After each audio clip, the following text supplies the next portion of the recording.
എല്ലാവർക്കും നമ്മളുടെ പുതിയൊരു വീഡിയോയിലേക്ക് സ്വാഗതം. എല്ലാവരും സുഖമായിട്ടിരിക്കുന്നു വിശ്വസിക്കുന്നു. ഞങ്ങളിവിടെ സുഖമായിട്ടിരിക്കുന്നത്. അപ്പോൾ തേണ്ട രാവിലെ ഞാൻ കഞ്ഞി അടുപ്പത്തൊക്കെ ഇട്ടിട്ട് തേണ്ട തിളച്ച് വന്നിട്ടുണ്ട്.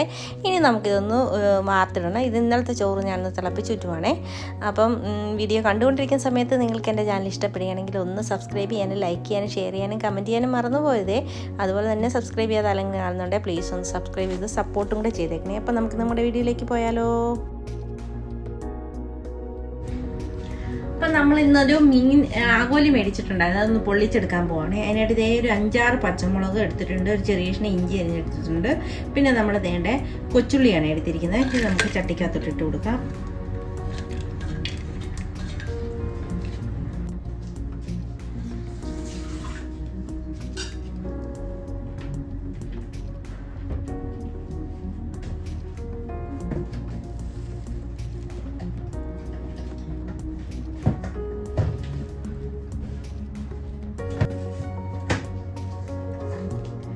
ശേഷം നമ്മൾ ഇതിലേക്ക് ഇനി മുളക് പൊടിയാണ് ചേർത്ത് കൊടുക്കുന്നത്.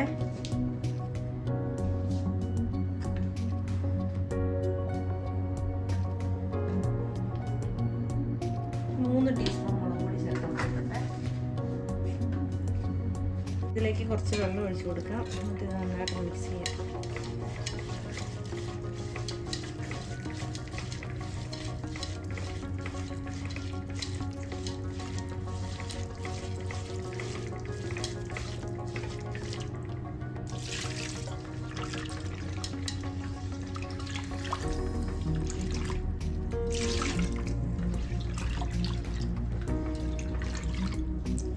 ഇതിലേക്ക് നമുക്ക് ആവശ്യത്തിനുള്ള ഉപ്പൊടി ഇട്ട് കൊടുക്കാവേ.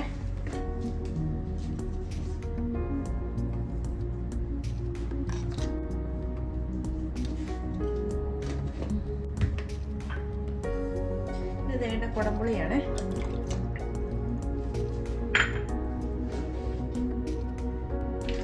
നമുക്കിത് തീ കത്തിച്ച് കൊടുക്കാം. അപ്പോൾ ഇത് തിളച്ച് വരാനായിട്ട് വേണ്ട ഒന്ന് മൂടി വെച്ച് കൊടുത്തിട്ടുണ്ട്. ഇപ്പം നമ്മുടെ ഗ്രേവിയൊക്കെ തിളച്ച് നന്നായിട്ട് വന്നിട്ടുണ്ട്. ഈ സമയത്ത് നമുക്കിതിലേക്ക് നമ്മൾ വെട്ടി ക്ലീനാക്കി വെച്ചിരിക്കുന്ന നമ്മുടെ ആകോലി ഇട്ട് കൊടുക്കാം.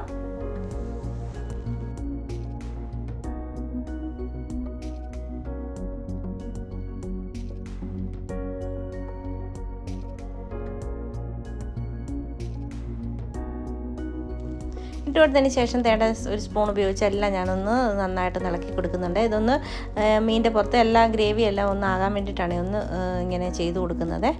അപ്പം നല്ല എല്ലാ ഭാഗത്തും ഉപ്പും പുളിയൊക്കെ ഒന്ന് പിടിച്ച് വരണമല്ലോ, അതിനായിട്ടാണ്. അപ്പോൾ അതിന് ശേഷം ഞാൻ തേണ്ട ഇതൊന്ന് മൂടി വെച്ച് കൊടുത്ത് നമുക്കൊന്ന് പറ്റിച്ചെടുക്കാവേ. ഇപ്പോൾ കുറച്ച് ഒരു 10-15 മിനിറ്റിന് ശേഷം ഞാനൊന്ന് തുറന്ന് നോക്കിയിട്ട് ഇതിലേക്ക് നമ്മൾ കുറച്ച് കറിവേപ്പിലയും അതുപോലെ തന്നെ കുറച്ച് പച്ച വെളിച്ചെണ്ണയും കൂടെ ഒഴിച്ചു കൊടുക്കുന്നുണ്ട്. അപ്പോൾ അത് കഴിഞ്ഞിട്ട് നമുക്കിത് മൂടി വെച്ച് പറ്റിച്ച് എണ്ണ തെളിയുമ്പോഴത്തേന് ബാക്കി ചേരുവകളൊക്കെ ചേർത്ത് കൊടുക്കാം. ഇങ്ങനെ ചേർത്ത് കൊടുക്കുമ്പോൾ നമ്മുടെ കറിക്ക് നല്ലൊരു ടേസ്റ്റാണ്. എണ്ണയൊക്കെ ഒന്ന് നന്നായിട്ട് അതിനകത്ത് പിടിച്ച് കറിവേപ്പിലയുടെ മണം എല്ലാം കൂടി ആകുമ്പോൾ നല്ല അടിപൊളി ടേസ്റ്റാണേ. അപ്പോൾ അതിന് വേണ്ടിയിട്ട് ഞാനിതൊന്ന് മൂടി വെച്ച് കൊടുത്തിട്ടുണ്ട് കേട്ടോ. മീൻകറി ഒന്ന് റെഡിയായി വരുന്ന സമയം കൊണ്ട് തേണ്ട ഇവിടെ ഒരു കഷ്ണം ചേന ഞാൻ എടുത്ത് വെച്ചിട്ടുണ്ട്. നമുക്ക് മീൻകറി തന്നെ പോലല്ലോ ഒരു അവിയലും കൂടെ വെക്കാമെന്ന് വിചാരിച്ചാണ്. അപ്പം തേണ്ട ചേന ഞാനൊന്ന് അരിഞ്ഞ് ആദ്യം അടുപ്പത്ത് വെക്കുന്നുണ്ട്. കുറച്ച് വെള്ളവും അതുപോലെ തന്നെ കുറച്ച് എണ്ണയും കൂടി ഒഴിച്ചാണ് വെക്കുന്നത്. ഇതൊന്ന് ആദ്യം വെന്ത് കിട്ടണം. നമ്മുടെ ചില ചേനയൊന്നും വേഗത്തില്ല, എല്ലാം കൂടെ ഒരുമിച്ചിട്ടാലേ. അപ്പോൾ ഇതൊന്ന് വേവിച്ചെടുക്കാനായിട്ട് വെച്ച് കൊടുക്കാം. ആ സമയം കൊണ്ട് തേണ്ട നമ്മുടെ കറി നന്നായിട്ട് പറ്റി വന്നിട്ടുണ്ട്. ഈ സമയത്ത് നമ്മൾ 1/4 പാല് മാത്രമാണ് ഇതിലേക്ക് ഒഴിച്ചു കൊടുക്കുന്നത്. അത് ഒഴിച്ചു കൊടുത്തിട്ട് നമുക്ക് ഇതുപോലെ തന്നെ ഒന്ന് മൂടി വെച്ചിട്ട് നമുക്കിത് ഒന്നുകൂടി ഒന്ന് പറ്റിച്ചെടുക്കണം. അപ്പോൾ അങ്ങനെ പറ്റിച്ചെടുക്കുമ്പോൾ നല്ലൊരു ടേസ്റ്റുമാണ്. അതുപോലെ തന്നെ പെട്ടെന്ന് കറി ചീത്തയാകത്തുമില്ല. നമ്മൾ ചൂടാക്കി എടുക്കുമ്പോഴാണ് പെട്ടെന്ന് ചീത്തയാകുന്നത്. തേങ്ങാപ്പാൽ ഒഴിച്ചിട്ട് ഒരു മീഡിയം ഫ്ലെയിമിൽ ഒരു 10 മിനിറ്റ് കൂടെ ഞാൻ വെച്ച് കൊടുത്തു. തേണ്ട ഇപ്പം നമ്മുടെ കറി അടിപൊളിയായിട്ട് പറ്റി എണ്ണയൊക്കെ തെളിഞ്ഞ് നല്ല അടിപൊളിയായിട്ട് വന്നിട്ടുണ്ട്.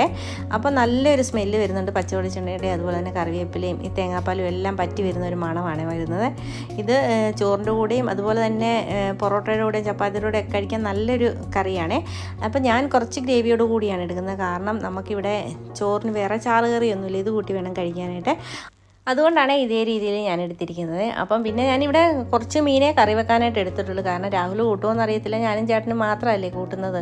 അപ്പം നമുക്ക് തീ ഓഫാക്കിയിട്ട് ഇത് നമുക്ക് ഒരു വശത്തേക്ക് മാറ്റി വെക്കാം. അതിന് ശേഷം നമ്മളുടെ അവിയലിൻ്റെ കാര്യം എന്തൊക്കെയായെന്ന് നോക്കാം. നമ്മൾ ചേന അടുപ്പത്ത് വെച്ചിട്ടുണ്ടല്ലോ, അത് വെന്തോ എന്ന് നോക്കാം.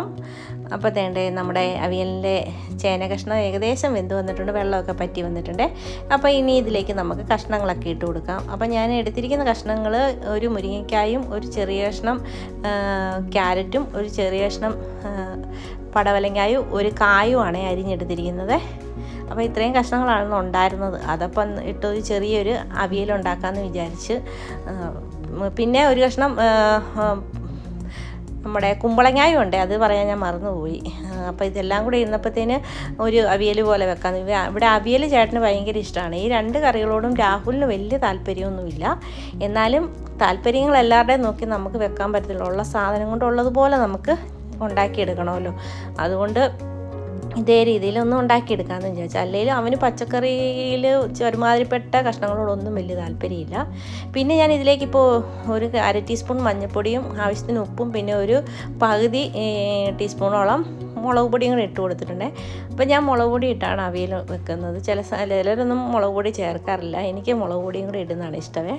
അപ്പോൾ നമുക്കിതൊന്ന് മൂടി വെച്ച് വേവിച്ചെടുക്കാം. പിന്നെ ഞാൻ ഇടയ്ക്ക് 2-3 പ്രാവശ്യം ഒന്ന് ഇളക്കി കൊടുത്തായിരുന്നു. അതിന് ശേഷം എന്താ നമ്മുടെ കഷ്ണങ്ങളൊക്കെ വെന്ത് വന്നിട്ടുണ്ട്. ഈ സമയത്ത് ഞാൻ ഇതിലേക്ക് വാളംപുളിയാണ് ചേർത്ത് കൊടുക്കുന്നത്. ഞാൻ അവിയലിനകത്ത് സാധാരണ ഏത് തൈര് ചേർക്കാറില്ല, വാളംപുളി അല്ലെങ്കിൽ മാങ്ങയാണ് ചേർത്ത് കൊടുക്കുന്നത്. അപ്പോൾ അതാണ് എനിക്കിഷ്ടം, അതിൻ്റെ ടേസ്റ്റാണ് എനിക്കിഷ്ടമേ. ചില സ്ഥലങ്ങളിലൊക്കെ എല്ലാവരും തൈര് ചേർത്താണ് ഉണ്ടാക്കാറുള്ളത്. പിന്നെ ഇതേണ്ട ഇപ്പം നമ്മൾ തേങ്ങായും പച്ചമുളകും ജീരകവും കൂടെ ഒന്ന് ചതച്ചെടുത്തതാണ്. അതിൻ്റെ അകത്ത് കൊച്ചുള്ളിയും കൂടി ഇട്ടിട്ടുണ്ട്. അതെല്ലാം കൂടെ ചതച്ചെടുത്തിട്ട് തന്നെ ഇപ്പം നമ്മുടെ കഷ്ണത്തിനകത്തോട്ട് ഇട്ട് കൊടുക്കുന്നുണ്ട്. അതിന് ശേഷം നമുക്കിതൊന്ന് ആവിക്ക് വേവിച്ചെടുക്കണം. അതിനായിട്ടൊന്ന് ഒരു 5 മിനിറ്റ് നമുക്കിതൊന്ന് മൂടി വെച്ച് കൊടുക്കാവേ. അപ്പോൾ ഒരു 5 മിനിറ്റിന് ശേഷം ഞാനത് തുറന്ന് നോക്കി. നമ്മുടെ അരപ്പൊക്കെ ആവി കയറി വെന്ത് വന്നിട്ടുണ്ട്. അരപ്പിൻ്റെ ആ പച്ചച്ചവയൊക്കെ ഒന്ന് മാറി വരാൻ വേണ്ടിയിട്ടാണ് മൂടി വെച്ച് കൊടുക്കുന്നത്. അതിന് ശേഷം നമ്മളിതിലേക്ക് വെളിച്ചെണ്ണ ഒഴിച്ച് കൊടുത്തിട്ടുണ്ട്. ഇനി കുറച്ച് കറിവേപ്പില കൂടുതൽ ഇട്ട് കൊടുക്കുമ്പോൾ അവിയലിന് അത്രയും ടേസ്റ്റാണ്. അപ്പോൾ ഞാൻ ആവശ്യത്തിനുള്ള കറിവേപ്പിലയും കൂടി ഇതിലേക്ക് ചേർത്ത് കൊടുക്കുന്നുണ്ട്. അതിന് ശേഷം നമുക്ക് നന്നായിട്ട് ഇളക്കിയിട്ട് തട്ടിപ്പൊത്തി ഒന്ന് മൂടി തീ ഓഫാക്കിയിട്ട് മൂടി വെച്ച് കൊടുക്കണം. പിന്നെ ഓരോ സ്ഥലങ്ങളിലും ഓരോ രീതിയിലല്ലേ അവിയൽ ഉണ്ടാക്കുന്നത്. ഞങ്ങളുടെ നാട്ടിലോട്ടൊക്കെ കൂടുതലായിട്ട് ഇങ്ങനെയാണ് ഉണ്ടാക്കുന്നത്. തൈര് ചേർത്ത് കുറവാണ് ഉണ്ടാക്കുന്നത്. ഒന്നെങ്കിൽ മാങ്ങയായിരിക്കും അല്ലെങ്കിൽ വാളംപുളി ഇട്ടാണ് ഉണ്ടാക്കുന്നത്. അപ്പോൾ നമ്മളുടെ അവിയലും റെഡി ആയിട്ടുണ്ട്, മീൻകറിയും റെഡി ആയിട്ടുണ്ട്, ചോറും റെഡി ആയിട്ടുണ്ട്. പിന്നെ പപ്പടവും അച്ചാറും ഒക്കെ ഇരിപ്പുണ്ട്. അതുകൊണ്ട് പിന്നെ വേറെ കറികളൊന്നും വേണ്ടല്ലോ. അപ്പോൾ നമ്മളെ ഊണ് ഇവിടെ റെഡി ആയിട്ടുണ്ട്. നമ്മൾ ചോറ് കഴിക്കാൻ എടുത്ത് വെച്ചിരിക്കുകയാണേ. അപ്പോൾ നമ്മുടെ അവിയൽ റെഡി ആയിട്ടുണ്ട്. പിന്നെ മീനിൻ്റെ തലയാണ് ഞാൻ എടുത്തിരിക്കുന്നത്, ചോറിൻ്റെ പുറത്ത് ഒഴിച്ചിട്ടുണ്ട്. പിന്നെ ഒരു പപ്പടവും ഒരു കഷ്ണം നാരങ്ങ അച്ചാറും എടുത്ത് വെച്ചിട്ടുണ്ട്. അപ്പം നമുക്ക് ചോറുണ്ണാനായിട്ട് പോകാം. അപ്പം എല്ലാവർക്കും വീഡിയോ ഇഷ്ടപ്പെട്ടെന്ന് വിചാരിക്കുന്നു. വീഡിയോ ഇഷ്ടപ്പെട്ടാൽ ലൈക്ക് ചെയ്യാനും ഷെയർ ചെയ്യാനും സബ്സ്ക്രൈബ് ചെയ്യാനും മറന്നു പോകരുത്. അതുപോലെ തന്നെ സബ്സ്ക്രൈബ് ചെയ്ത് ആരെങ്കിലും കാണുന്നുണ്ട് പ്ലീസ് ഒന്ന് സബ്സ്ക്രൈബ് ചെയ്ത് സപ്പോർട്ടും കൂടെ ചെയ്തേക്കണേ. അപ്പം ഇതുപോലുള്ള കുക്കിംഗ് വീഡിയോസും ചെറിയ ചെറിയ വ്ളോഗ്സും ഒക്കെ ആയിട്ട് വരുന്നവരെല്ലാവർക്കും താങ്ക് യു.